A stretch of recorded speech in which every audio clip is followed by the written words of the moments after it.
जय जिजाऊ जय शिवराय मित्रांनो, मागल्या काही दिवसापासून आपण सतत माणसाला जीवनामध्ये काहीतरी ध्येय साध्य करण्यासाठी 7 पॉइंट पर्यंत पोहोचलेलो आहोत. आज आपला शेवटचा पॉइंट, लास्ट पॉइंट. यानंतर आपण असेच अनेक प्रकारचे पॉइंट घेऊन येणार आहोत.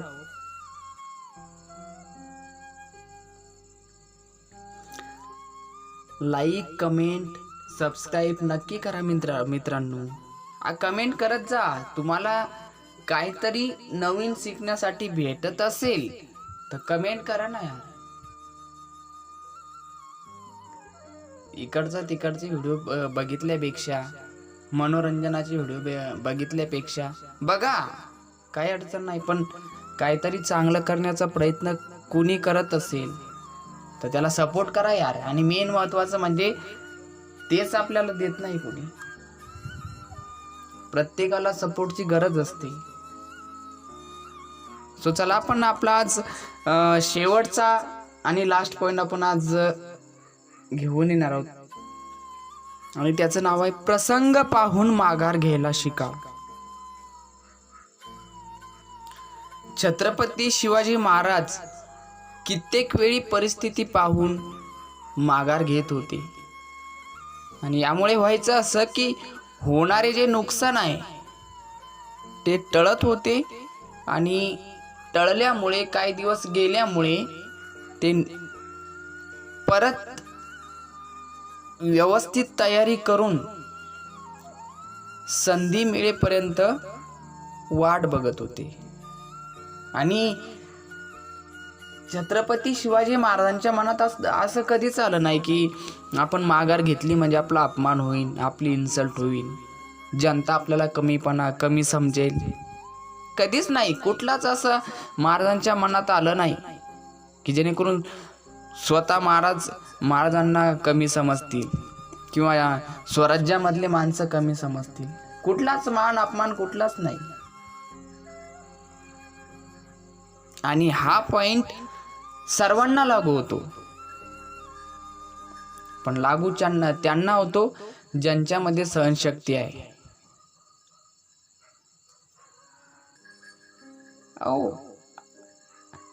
मान तर कोणीही पचवू शकतो. सगळ्यात अवघड असते अपमान पचवणं. आणि अपमान झाल्याच्या नंतर त्यापेक्षाही अवघड असते शांतपणे, निमूटपणे तो सहन करणं. आणि आजची कंडिशन अशी आहे की आम्ही सगळ्या गोष्टीतून माघार घेऊ शकतो, मात्र एका गोष्टीतून कधीच घेऊ शकत नाही. ती गोष्ट म्हणजे आपापसातली भांडणं, आपापसातले मतभेद. मग ती कुठलीही असो, कोणतीही असो आणि कसल्याही प्रकारची असो. त्याने विटकर फेकून मारली तर आम्ही त्याला दगड फेकायच्या तयारीतच असतो.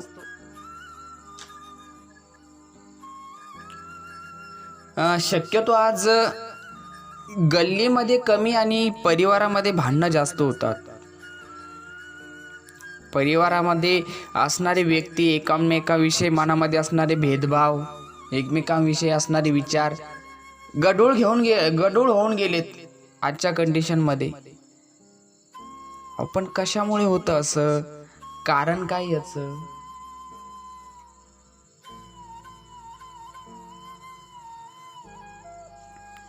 हे होतं फक्त रागामुळे. लहान्याला पण राग येतो, मोठ्याला पण राग येतो, तरुणाला पण राग येतो, म्हाताऱ्या व्यक्तीला पण राग येतो. असं कुणीच नाही ज्यांना राग येत नाही. जीवन एक रंगमंच आहे, जीवन एक उत्सव आहे आणि जीवन एक महाउत्सव असतो मित्रांनो.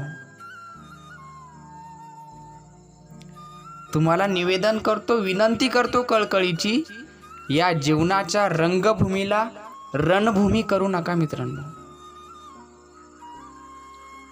जीवनामध्ये आनंदाचे रंग भरण्याचा प्रयत्न करत राहा नेहमी. पण नाही, आमचं मन शांतच कुठं राहतं. आज एवढा क्रोध आहे घरामध्ये तर सोडाच, समाजामध्ये पण एवढा क्रोध वाढला ज्याने फक्त एकमेकांच्या भावना दुखावल्या जातात. खुलेआम कांड होतात, जे नाही ते होतं. खून होते, बलात्कार होतो, छेडछाडी होते. अशा असंख्य घटना घडताना आपल्याला दिसत आहे. विचार जरा केला आजच्या कंडिशनचा तर माणसं म्हणतात छोटा परिवार सुखी परिवार. पण दुसऱ्या साईडने विचार केला तर छोटा परिवार दुखी परिवार असं म्हणलं तरी चालेल. कारण आधीचा विचार केला तर संयुक्त परिवारामध्ये आम्ही राहत होतो आणि आज आपली बायको आपली मुलं बस छोटाले परिवार आहेत म्हणून हे असे भांडणं तंटे वगैरे वाढताना दिसत आहे. नवरा बायको मध्ये भांडणं होताना दिसत आहे. कारण उगवणाऱ्या प्रत्येक दिवसातून एकदा तरी डिवॉर्स, तलाक, मला तुझ्या संग संसार करायचा नाही, तुला मी कंटाळले, असे शब्द आमच्या कानावर येतात. आणि संयुक्त परिवाराचा विचार केला तर संयुक्त परिवारामध्ये पण भांडणं होत होते. तेव्हा व्यक्ती रडतही होता, भांडतही होता, एक दुसऱ्यासोबत गप्पा गोष्टी होत होत्या. अहो जिथे चार भांडे म्हणले तर किंवा जिथे चार भांडे एकत्र आली तर आवाज होणारच ना. पण संयुक्त परिवारामध्ये व्हायचं असं की घरामध्ये काही भांडणं वगैरे झाली, वादविवाद झाला तर एकमेकांच्या विचाराची देवाणघेवाण करून, बैठक भरून त्यावर निर्णय घेऊन भांडणं का होतात, वाद का होतो यावर चर्चा करून समूळ नाहीसं होत होतं. ज्यावेळेस संयुक्त परिवारामध्ये आम्ही राहत होतो आणि त्यानंतर एकदा बैठक झाली म्हणजे बहुतांश वाद मिटत होते. आपापल्या मनामध्ये असणारे दुसऱ्याविषयी असणारे विचार जे की वाईट घडेल असे विचार नाहीसे होत होते. आणि मला माहिती आहे हो माझ्या बोलण्याचा तुमच्यावर काही प्रभाव पडणार नाही. मी कितीही बोललो तुम्ही करणार तेच जे तुम्हाला करायचंय.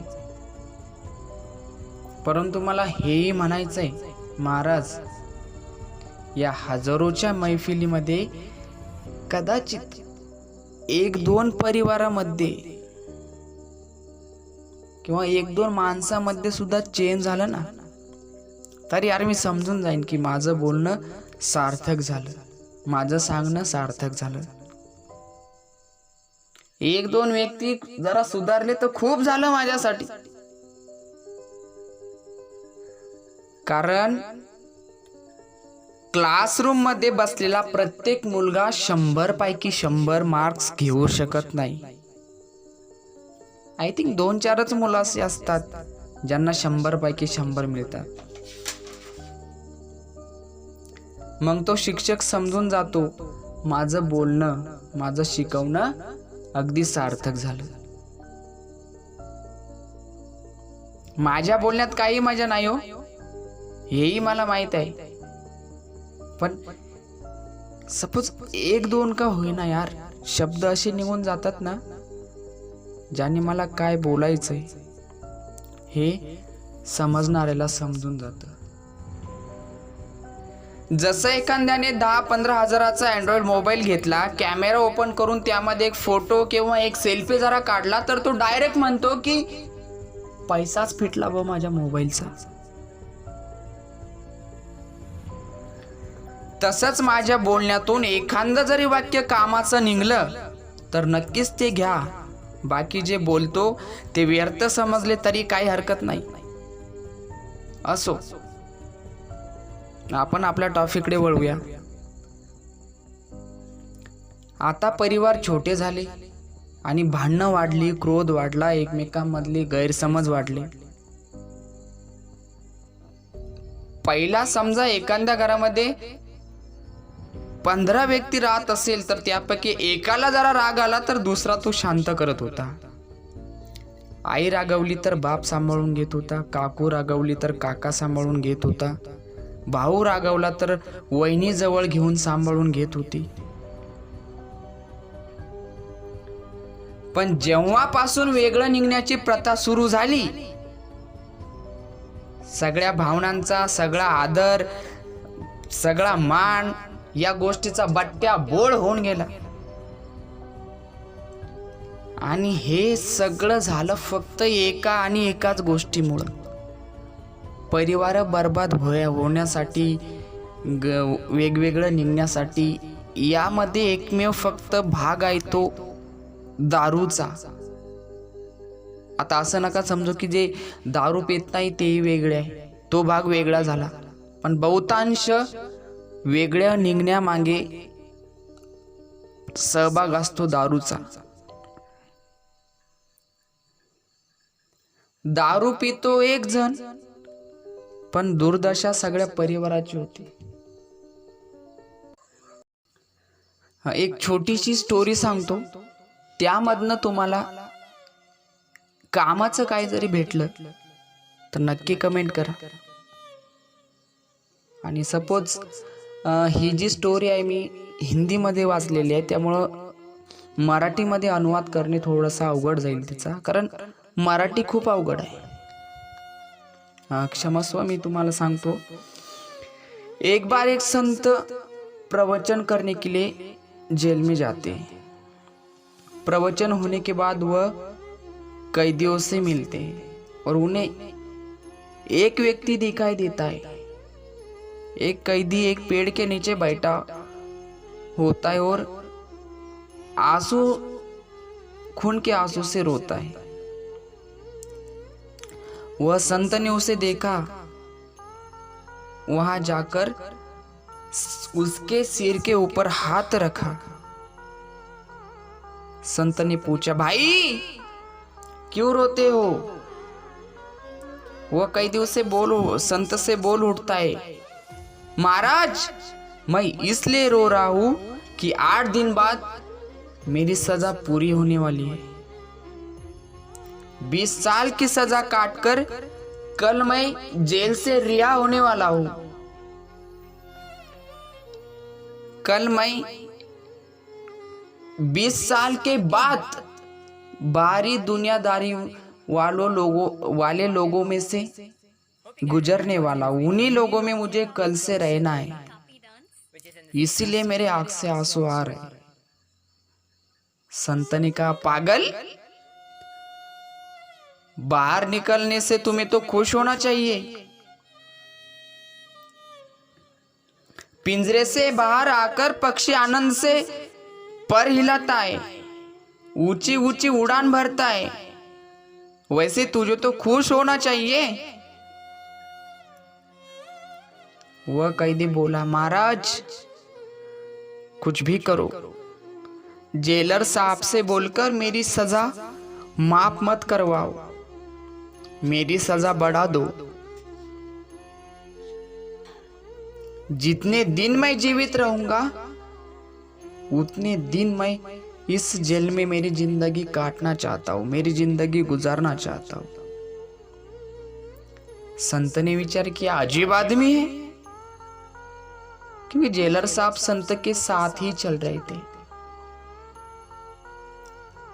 संत ने पूछा जेलर साहब से, ये कैसा अजीब कैदी है?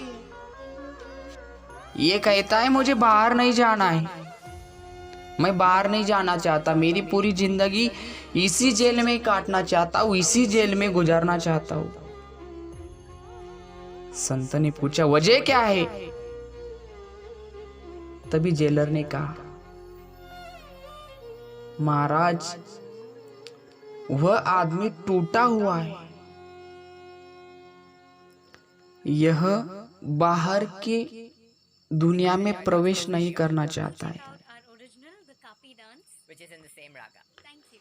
मैंने उसके जख्मों पर मरहम लगाने का प्रयास किया. उससे पूछा, बता भाई तुझे क्या तकलीफ है, एक बार तो बता दे, क्या वजह है कि तू अपनी पूरी जिंदगी इस जेल के भीतर गुजारना चाहता है? बोला, महाराज मेरा भी एक परिवार था, एक बहुत सुशील पत्नी थी, मेरे प्यारे प्यारे 2 बच्चे थे। लेकिन महाराज ऐसी लोगों के संगत में मैं पड़ गया कि चंद ऐसे लोगों ने मेरा पूरा परिवार तहस नहस कर दिया। ऐसे लोग इस समाज में हैं जो मुझे गलत राह पर ले गए। मैं कभी शराब नहीं पीता था, उन्होंने मुझे शराब पीना सिखा दी। महाराज ऐसी लत लग गई, ऐसी लत लग गई, जैसे जैसे मैं शराब के घूंट पीता वैसे वैसे मेरी पत्नी आंखों से धारा बहा करती थी। बच्चे रोते, मेरे माँ बाप का सर शर्मंदगी की वजह से नीचे झुक जाता। हर तरफ इंसल्ट ही इंसल्ट होती थी। माँ बाप मुझे कहते, तू ये क्या करने लगा? इतना अच्छा हमारा बेटा, इतना अच्छा हमारा लड़का। रोज रोज रोती हुई मेरी पत्नी हर रोज की वजह से वह धीरे धीरे मजबूत बनी। अब वो आंसू नहीं बहाती, अब वह मुझसे संघर्ष करती है, मेरा हर दम विरोध करती है। 1 साल हुआ, 2 साल हुआ, 3 साल हुए, हर दिन घर में झगड़ा, हर दिन घर में मारपीट होती थी। पत्नी ने कहा, मैं सुसाइड कर लूंगी, लेकिन तुम्हारे जैसे शराबी के साथ जिंदगी नहीं गुजार सकती। लेकिन जब जब मेरे पत्नी ने आत्महत्या की ओर कदम बढ़ाया, मेरे छोटे छोटे बच्चे देखकर वह लाचार रुक जाती थी कि बाप शराब पीता है, मैं भी ना रहूंगी तो क्या होगा इन औलादों का। और बस इसी कारण मजबूर है यह नारी। अबला तेरी यही कहानी, आंचल में दूध और नैनों में पानी, आंचल में दूध और नैनों में पानी, अबला तेरी यही कहानी। बहुत परेशान हो गई मेरी पत्नी। मेरे पत्नी ने कहा कि देखो, तुम्हें शराब यदि पीना है तो बाहर जाकर पियो, घर के अंदर शराब मत लाओ। बच्चों के ऊपर क्या असर गिरेगा? ये बच्चे क्या सीखेंगे तुमसे? महाराज, मैंने उसका कहना न माना। यही सुनकर पत्नी बोली, मैं चली इस घर से। उसी दिन मैंने उसे धक्के मार के घर से बाहर निकाल दिया कि जा, आज के बाद तुझे इस घर में आने की कोई जरूरत नहीं। वह कपड़े भरकर चली गई अपने पिहर में। फिर मैंने अपने यार दोस्तों को फोन लगाया। अब पत्नी गई, आओ महफिल सजाएंगे, पैमाना छलकाएंगे, जाम पर जाम पिएंगे। और अब मैं घर में शराब पीने लगा। महाराज, मैं बंद कमरे में दोस्तों के साथ शराब पी रहा था। बाहर से दरवाजा खटखटाने की आवाज आई। मैंने कहा, कौन है? जवाब नहीं मिला। फिर दरवाजा खटखटाती रही। खोला तो पत्नी खड़ी थी। मैंने कहा, तू तो चली गई थी ना? तो पत्नी बोली, मैं चली नहीं गई थी, मैं यह देख रही थी कि मेरे जाने के बाद तुम इस घर का क्या हाल बनाते हो, इस घर की दशा क्या करते हो। अरे, जिस घर को मैंने मंदिर माना, जिस घर को मैं पूजती रही, जिस घर में मेरे अरमानों का सपना है, जो घर मेरे जीवन का सबसे बड़ा पवित्र स्थान है, सच कहती हूँ, मैंने इस घर को मंदिर से भी ज्यादा पवित्र बनाने का प्रयत्न हरदम किया, पर तुमने आज अपने यार दोस्तों को बुलाकर मेरे पवित्रता को तार तार कर दिया, चकनाचूर कर दिया। मैंने कहा चल भाग यहां से, आई ही क्यों तू यहां लौट कर। पत्नी को क्रोध आया, अंदर गई और जाकर मेरे सभी दोस्त के इंसल्ट की, बेइज्जती की। किसी का घर उजाड़ते तुम्हें शर्म नहीं लगती? किसी की घर में पत्नी ना रहते हुए उसके घर में ऐसे काम करते हो? निकल जाओ इस घर से बाहर। यह घर मेरा है, मैं इस घर को संवारती हूं।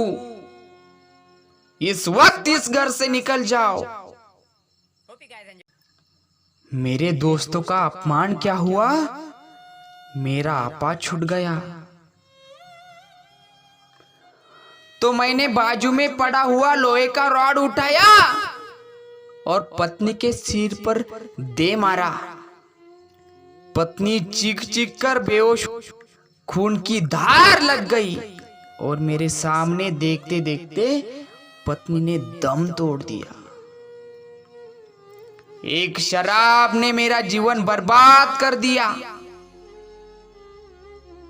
एक शराब ने मेरे घर का तहस नहस कर दिया। मेरे बच्चे चीखते रहे, चिल्लाते रहे, लेकिन क्रोध में, शराब की नशे में मुझे कुछ ना दिखा। बच्चों को भी उठा के पटका दिया। पत्नी का संस्कार हुआ। पत्नी की हत्या करने का आरोप मुझ पर लग गया। पुलिस आई और हथकड़ी डालकर मुझे ले गई। सोचिए मान्यवर आप, एक शराब के बोतल ने एक हंसता खेलता परिवार पूरा उजाड़ कर दिया। तो संत ने कहा, तुम 20 साल से सजा काट रहे हो, अब तुम्हारे बच्चे भी तो 20-25 साल के होंगे, कभी मिलने नहीं आते? वह एक बार भी मिलने नहीं आए मुझसे।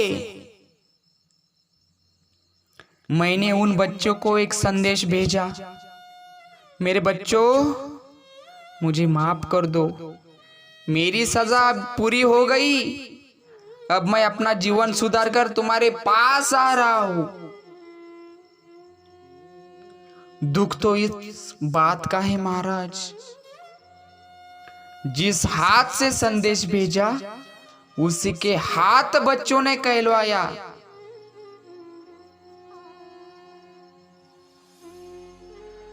हम ऐसे बाप के बेटे कहलाना नहीं चाहते जिसने हमारी मां की हत्या अपने हाथों से की हो।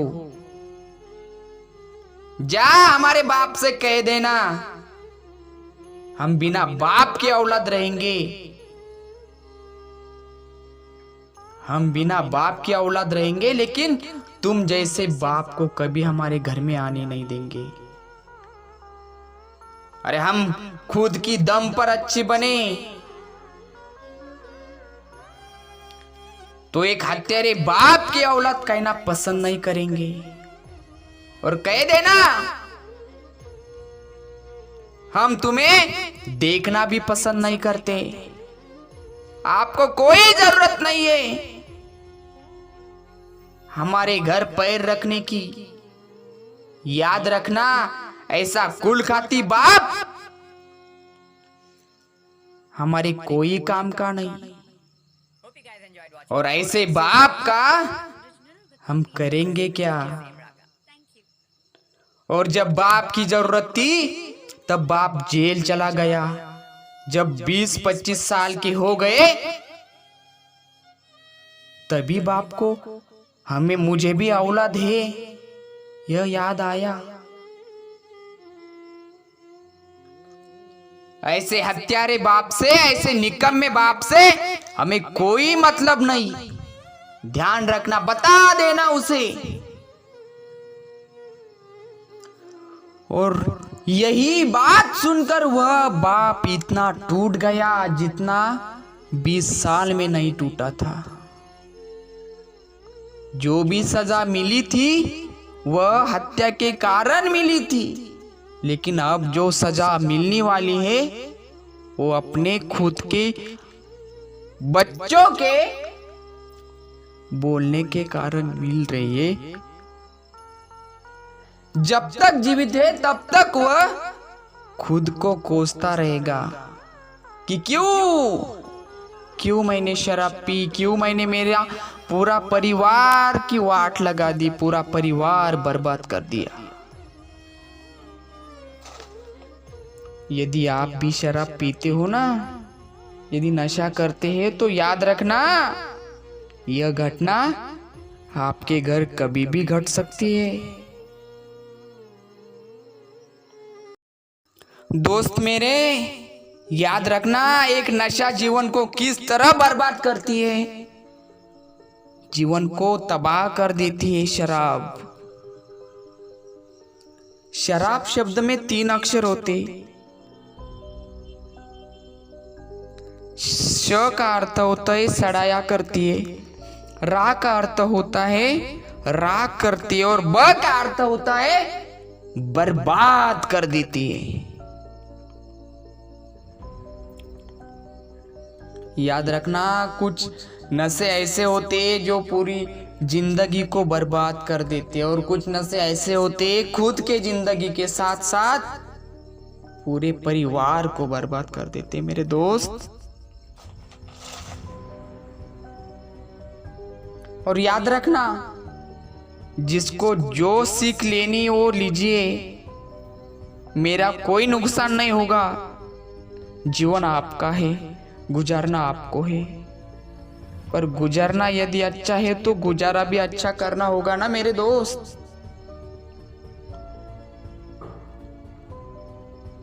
जीवनामध्ये वाईट परिस्थिती आली, वाईट कंडिशन आली, वाईट विचार आले, तर विचार करण्याचा मार्ग बदला, चांगले कर्म करा। वाईट मार्गाने गेला तर दुष्कर्म तुमच्या हातून घडल्याशिवाय राहणार नाही। काही ठिकाणी माघार घ्या, जिथं भलं होत असेल, जिथं शांत राहून एखाद्या वाईट कंडिशन मधून निघता येत असेल तर तिथे माघार घ्या, हात जोडा।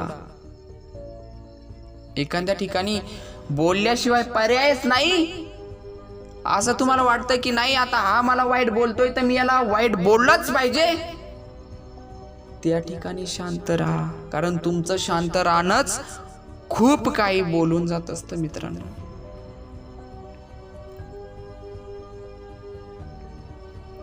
Thank you so much. आपला आज लास्ट पॉइंट झालाय आणि मनापासून धन्यवाद तुमचे की ज्यांनी पण ऐकले त्यांनी कमेंट केल्यात। जीवनामध्ये काहीतरी करायचं ना मित्रांनो, तर चांगले विचार ठेवा आणि अंगी असलेला मीपणा, अहंकार, क्रोध हे माणसाच्या जीवनाचं सार्थक नाही करू शकत।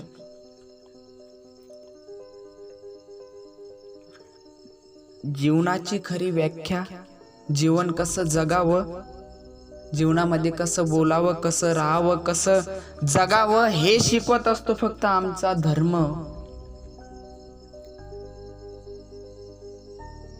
त्या धर्मापासूनच आपण आज दूर जातोय, पाश्चात्य देशातली संस्कृती आत्मसात करतोय